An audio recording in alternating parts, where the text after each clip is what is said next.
आपने यूपीएससी को अपना प्रमुख लक्ष्य बना ही लिया है तो आगे आपको क्या करना है हम बताते हैं। सबसे पहले आप यूपीएससी परीक्षाओं के नियमों का अवलोकन कीजिए।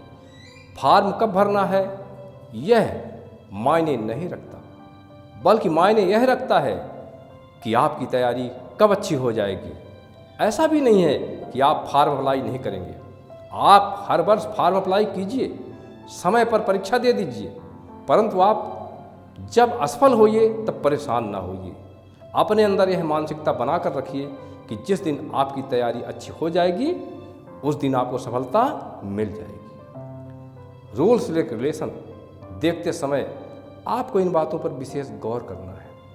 परीक्षा की प्रणाली कैसी है, प्रारंभिक परीक्षा, मुख्य परीक्षा, इंटरव्यू परीक्षाओं की प्रणाली कैसी है, इनमें किस किस प्रकार के प्रश्न कितनी संख्या में पूछे जाते हैं, प्रत्येक प्रश्न कितने कितने अंकों का है, परीक्षा देने की प्रणाली कैसी है, प्रारंभिक परीक्षा, मुख्य परीक्षा के पाठ्यक्रम क्या हैं, इनकी अच्छी तैयारी कैसे की जा सकती है, अच्छी परीक्षा कैसे दी जा सकती है, एक अच्छा इंटरव्यू कैसे दिया जा सकता है, आज समस्त बातों की जानकारी आपको अच्छे से कर लेनी चाहिए। जब आपको इन सारी बातों की जानकारी हो जाए तब आपको पाठ्यक्रम के अनुसार अध्ययन सामग्री जुटाने पर विचार करना चाहिए। इसके लिए आपको इन बातों पर विचार कर लेना चाहिए। आप सफल प्रतियोगियों से पता कर लें कि कौन सी पुस्तकें किस राइटर की खरीदनी चाहिए। पुस्तकें सत्यनिष्ठ हो इस बात पर बहुत ही ज़्यादा सोच विचार आपको करना चाहिए, क्योंकि आज के समय में लाभ कमाने की होड़ में पब्लिशरों की संख्या बढ़ गई है। आजकल सड़क छाप पुस्तकों व नोट्सों की बाढ़ सी आ गई है, परंतु प्रतियोगी इस बात पर जरा भी विचार नहीं करते और सामग्री जुटाने की होड़ व शौक में वे भी शामिल हो जाते हैं। बाजार में जो भी पुस्तक दिखी वे सब कुछ खरीद कर घर ले आते हैं और अध्ययन सामग्री का अंबार लगा लेते हैं, भले ही वे उन पुस्तकों को एक बार भी खोलकर न देख पाएं। ऐसा नहीं करना चाहिए और अध्ययन सामग्री जुटाने में बहुत सावधानी बरतनी चाहिए। अध्ययन सामग्री जुटाने से पहले यह पता कर लें कि किस राइटर व किस प्रकाशन की पुस्तकें सत्यनिष्ठ व विश्वसनीय होती हैं, सही तथ्य प्रकाशित करती हैं। वह पुस्तकें व नोट्स, वही पुस्तकें व नोट्स आप खरीदें। गलत सामग्री परोसने वाली पुस्तकों व नोट्सों से क्या नुकसान हो सकता है, शायद यह अनुमान आप न कर पाएँ। हम बताते हैं। जो पुस्तकें व नोट्स गलत सही का ध्यान नहीं रखते हैं वे एक नहीं सैकड़ों गलतियां प्रतियोगियों के समक्ष परोसते हैं। आश्चर्य की बात यह है कि प्रतियोगी इस मीठे जहर के विषय में तनिक भी नहीं जानता। उसे तो यह तब पता चलता है जब वह उत्तर पुस्तिकाओं में गलत तथ्यों को सही मानकर लिख कर चला आया होता है और कापियाँ चेक होने पर वह असफल हो जाता है। फिर उसे लगता है कि मैंने उत्तर सही लिखे थे पर मैं असफल हो कैसे गया। बहुत सारे प्रतियोगियों का यही हाल होता है और वे मिलकर हाई कोर्ट या सुप्रीम कोर्ट में याचिका दायर कर देते हैं कि हमारे सही उत्तरों को गलत ठहराकर हमें असफल क्यों कर दिया गया, हमारे साथ न्याय किया जाए। तब न्यायालय एनसीईआरटी की पुस्तकें मंगवाकर देखती है कि अमुक तथ्य सही हैं या गलत। एनसीईआरटी के अनुसार आपके सही उत्तर सचमुच में गलत ठहरते हैं। तब आपको आश्चर्य होता है और अपने आप पर खींच होती है कि आपने अमुक पब्लिकेशन की पुस्तकें क्यों कर पढ़ा। यहाँ पर इतना ही नहीं होता कि आप इस वर्ष असफल हो गए हैं तो कोई बात नहीं, आप अगले साल सही किताबें पढ़कर परीक्षा पास कर लेंगे। नहीं, गलत तथ्यों को आपके सामने सही के रूप में परोसने वाली पुस्तकों ने एक नहीं सैकड़ों तथ्य आपके सामने परोसा है, जिन्हें पढ़कर आपने सही तथ्यों के रूप में अपनी मेमोरी में संचित कर लिया है और पहचान कर करके मेमोरी से इन्हें डिलीट कर पाना इसलिए कठिन हो जाता है कि परीक्षा में आपको केवल 2-3 गलत तथ्यों के बारे में तो जान लिया है कि परीक्षा में आपने केवल 2-3 गलत तथ्यों के बारे में तो जान लिया है, परंतु शेष गलत तथ्यों के विषय में आप कैसे जानेंगे।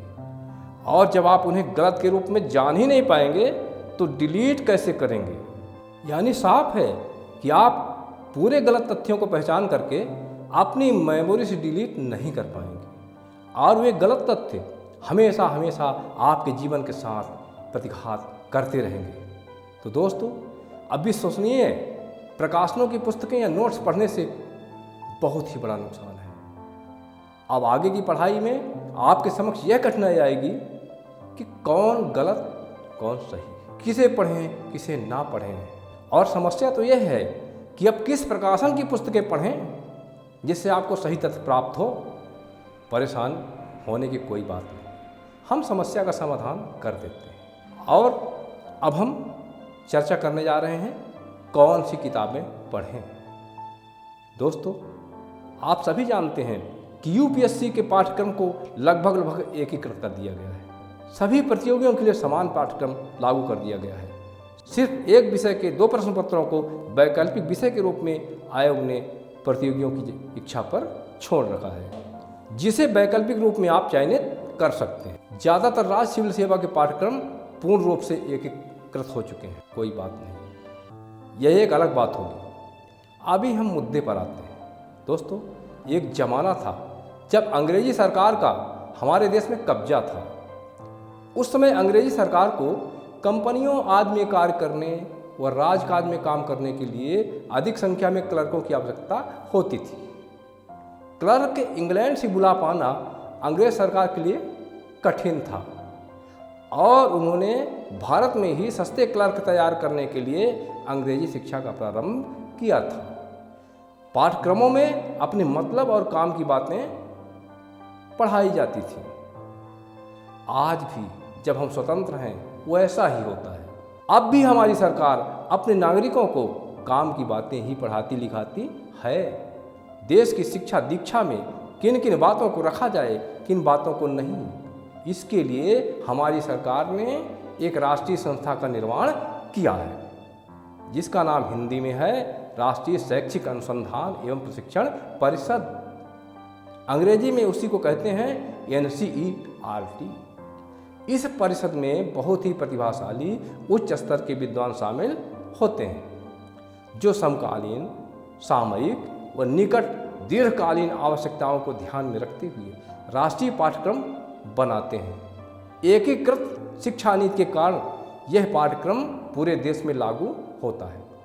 स्थानीय आवश्यकताओं के अनुसार कुछ ही अतिरिक्त पाठ्यक्रम राज्य सरकारों द्वारा अपने यहाँ के पाठ्यक्रम में शामिल कर लिए जाते हैं।